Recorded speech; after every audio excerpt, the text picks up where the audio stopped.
So this is how you can solve the KYC issues in Pi Network. You can do either two things. Number one, you could wait for your verification to finish and basically wait maybe a month or maybe less for them to verify you. Or number two, you could just resend your application and have better chances of being verified. So if you want to do the second option, because that's what most people would do, go on ahead and open up the Pi Network app and then simply tap on the three lines at the top left button. Now, tap on mainnet and here we are. So, if you're having KYC issues, it could also be because of other things. Like, let's simply tap on this mainnet checklist. So, if you haven't done these things yet, you won't be able to be verified through your KYC.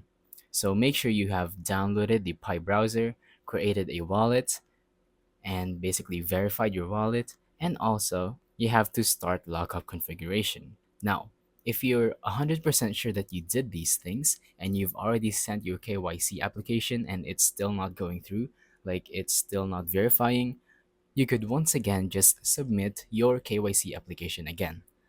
So once you completed these things, simply tap on submit your KYC application over there, and it's going to take you to another app right here, which is the Pi browser.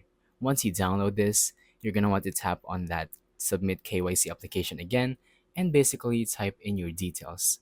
Once you do, it's going to verify and you have to wait maybe a few business days in order to get your identity verified. Just simply do what you did the last time you submitted your KYC application because it's pretty much the same thing. It's the same process. What's new is you're just gonna have to resend it, you're gonna redo it, and then just hope for the best and get verified.